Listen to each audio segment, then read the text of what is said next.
friends. Glad to be with you this morning. I'm excited about where we're going to be in God's Word because I think it's perfect for where we're at in the year. New year, right? Happy New Year. 2020 finally over. Feels good.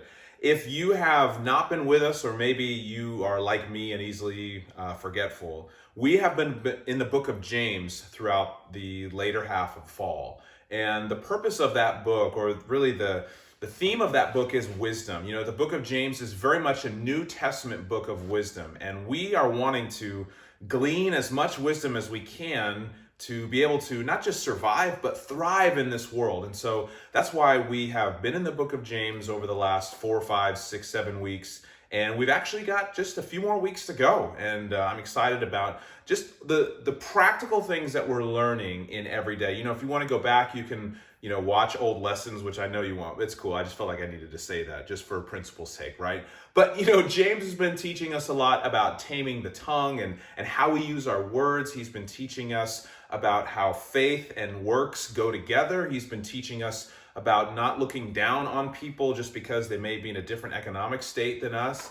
Just all practical stuff that we deal with every single day. And so I encourage you to maybe not go back and watch the videos, but read through the book of James. Go back and immerse yourself in the wisdom of this book. Immerse yourself in the wisdom of Jesus' half-brother. A little factoid that maybe you forgot.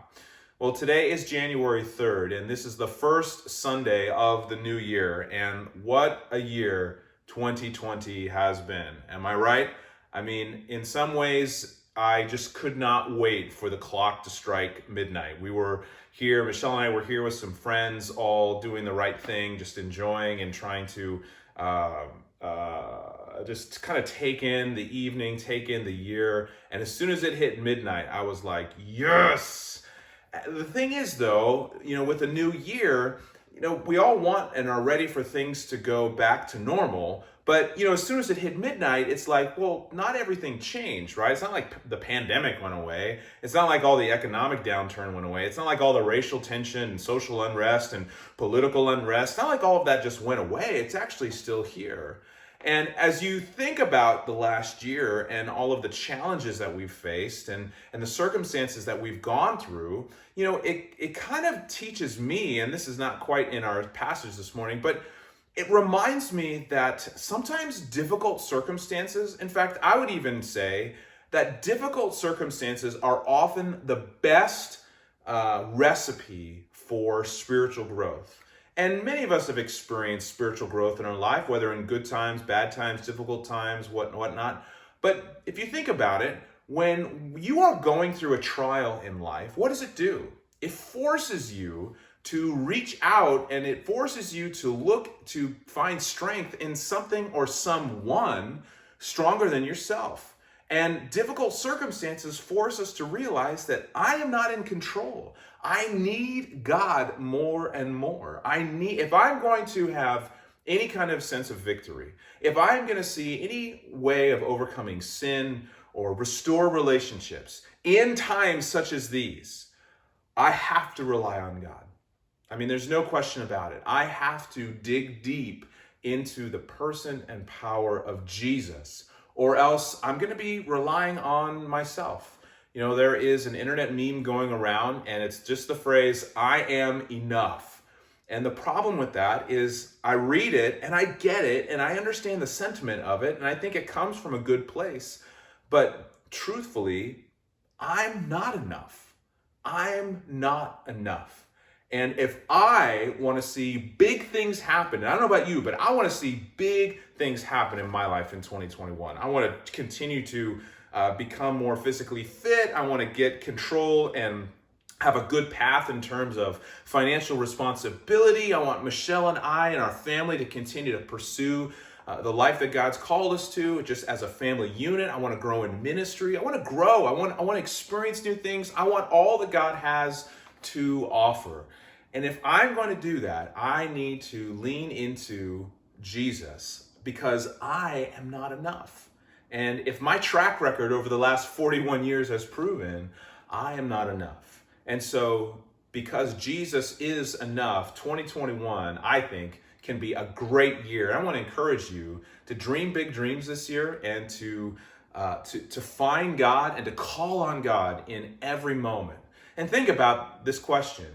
You know, a year ago, none of us probably would have seen where this year would have taken us. But here we are, a year later. You know, it's a great time to reflect. Where do you want to be in 2022? January 3rd, 2022, where do you want to be? What kind of growth do you want to see happen in your life? And it's ironic that we ask that question, especially right now, because the passage that we're going to look at this morning goes along with that question, but maybe not in the way that you'd think. If you have your Bibles, open them up to James chapter 4. We're just going to be looking at 5 verses this morning that I think will give us some insight as we are looking forward to 2021 and what God may have in store and what we want to do and achieve in this next year. So James chapter 4, beginning at verse 13. James 4, beginning at verse 13. James says, "Now listen, you who say, 'Today or tomorrow we will go to this or that city, spend a year there, carry on business and make money. Why do you not even know what will happen tomorrow? What is your life? You are a mist that appears for a little while and then vanishes. Instead, you ought to say, if it is the Lord's will, we will live and do this or that. As it is, you boast in your arrogant schemes. All such boasting is evil. If anyone then knows the good they ought to do and doesn't do it, it is sin for you." See what I mean by this passage? By being ironic that we're talking about the new year and making plans and goals for the new year, and then we read a passage like this that says, why are you even making plans for the new year? The point that James is trying to make is that there are some realities behind our planning, and we need to consider what those realities are before we just start barreling forward and trying to accomplish things. Now, in terms of context, James is probably speaking to businessmen, merchants in this passage. But the ambitious nature of the merchants of today, but the ambitious nature of merchants in his day actually matches the ambitious nature of Westerners today. We are go-getters, we're entrepreneurs, we want to do and see and accomplish, and that just was not kind of the natural mindset of everybody back in James's day. But that very much describes a big swath of Western people. And as such, even though he's probably speaking to merchants and businessmen, his words are broad enough that it probably would fit for everybody that would be reading it.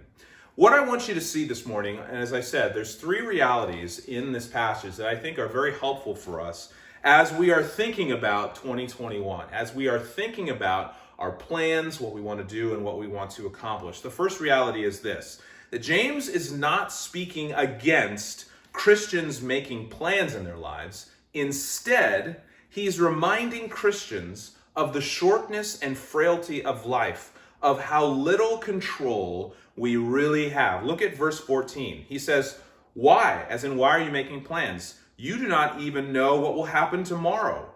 What is your life? You are a mist that appears for a little while and then vanishes."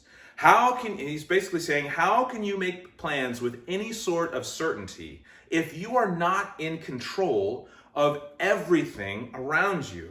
And sometimes we forget that we are actually not in control of everything around us. I like to either pretend that I am or wish that I am, but reality is I'm not in control, am I? I'm not in control of the other drivers as I'm driving down the street. I'm not in control of the economy. I'm not in control of the thoughts and the emotions of other people. In fact, as we've learned this last year the entire world population stopped on a dime due to the COVID-19 virus.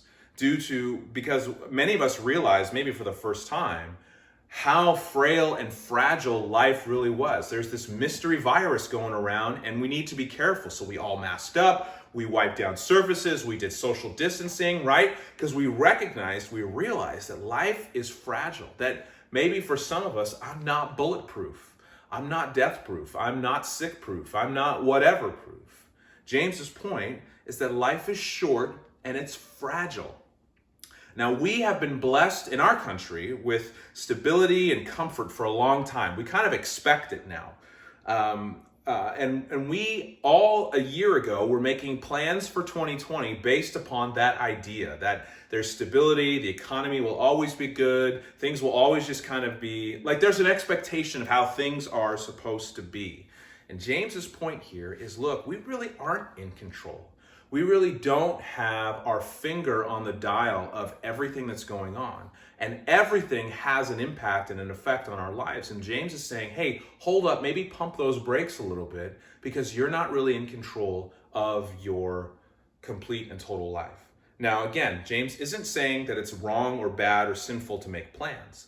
But we need to remember that we can make plans, but ultimately, I have very little control over whether or not they are going to come to fruition. Reality number 2, James is instructing us to align ourselves with what God is doing or already doing. Verse 15 says, instead, you ought to say, if it is the Lord's will, we will live and do this or that. I love it when the writers of the Bible give these vague and non-specific examples of things. It makes me think back to my days in college when I was just trying to write a paper and finish it, and I couldn't come up with examples, and so I would just say, yes, there are many things that are great about whatever it is. You know, I just did it right now. I couldn't even give you a full-on example. But I just found it funny that James did that as well. But that's exactly what's best when it comes to thinking about the future. Where do we see God moving? Now, I'll give you an example of this. A lot of churches and pastors are asking the question right now, what is church going to look like in 2021?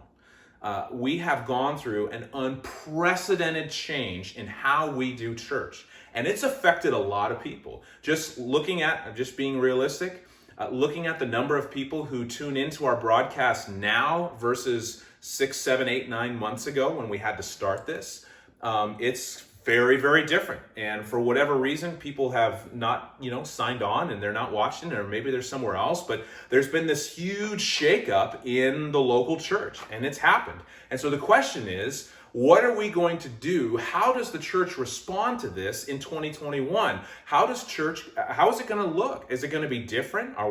Once we're all vaccinated and stuff, do we just go back to normal? Do we just go back to doing things the way that we always did it? And the question that a lot of really good pastors and churches are asking is, okay, where is God at work right now? Like, where do we see him moving people and shaping people and challenging his people? Where do we see God at work? Because what we don't want to do is just assume that we know what to do, but we want to see, where is God working? Where is his will playing out? Because listen, the future is not merely something that God knows, but the future is a place where God already exists, where he already inhabits. See, we talk about us having control. God is the one who is really in control of all things. And God not only knows the future, but he's already in the future. And we want to see, where is God at work? What is he doing? Let's go join with what God is already doing, rather than supposing that we know what's best. Well, here's reality number 3. When our plans are rooted in self, pride, or boasting, they are destined to lead to sin. Look at what James says in verse 16. As it is, you boast in your arrogant schemes. All such boasting is evil. If anyone then knows the good they ought to do and doesn't do it, it is sin for them. Paul teaches us in 1 Corinthians chapter 6 that our lives, our bodies, are not our own, that they come at a price, and that price was Jesus Christ on the cross. He paid for our lives, our very souls. And so and this is a good thing, we belong now to the God of the universe. We are his children. Paul says in Ephesians 2, we are his masterpiece. We are his works of art that he is using to display his grace all throughout the generations. And so when we make our plans based upon what we want, when we boast about how we know what to do, or when we make our plans that have zero to do with what God is doing or even considering him, those plans are most likely to lead to sin and being separated from God and a whole list of other just places that we don't want to be. There is an incredible freedom. Listen to me. There is an unbelievable freedom and joy that comes when we humbly submit ourselves to the will of God. When we let go, when we humbly let go of our will and say, God, your will be done. Isn't that exactly what Jesus did in the garden? I don't want to do this thing. I don't want to go to the cross, but if that's your will, then that's what I'm going to do. And there is a freedom there that I think many of us would love to experience when we let go of ourselves and we say, God, you have full reign over my life and my future and my plans and my 2021. Would you work in that way? So in summation, these three realities. Number one, life is short and fragile. Number two, aligning ourselves with God's will is best. And number three, that we need to avoid making plans that are rooted in self and have nothing to do with the will of God. Well, here's what we're going to do. We're going to end this video, and you're going to click on the link down below, and we're going to go get into our Zoom discussion groups. And we got some great questions just to kind of not so much digest 2020, we already did that, but just kind of to think ahead into 2021. And in light of these realities, the questions are all centered around what's coming. Where do you want to be in 2021? What do you want to see God do in your life in 2021? And I want us to answer these questions with these three realities in mind, and just to encourage one another and pray for one another as we set out on a new year and a new journey. Oh, last thing, forgot. Spiritual practice for the week. Let's do one that's challenging. Fasting. Let's do fasting this week. What I want you to do is I want you to pick a 12, 18, or 24-hour period in which you spend time fasting before the Lord. And while you're fasting, while you feel that hunger, that craving for food, would you pray and ask the Lord to give you direction for your 2021? Would you ask him to guide your heart, guide your mind, your body, your money, your relationships, all things in the way that he wants you to go? Fasting will be a great way to not only connect with the Lord, but to be focused on what God wants. That's why we do it. Anyway, now we're done. God bless. Enjoy.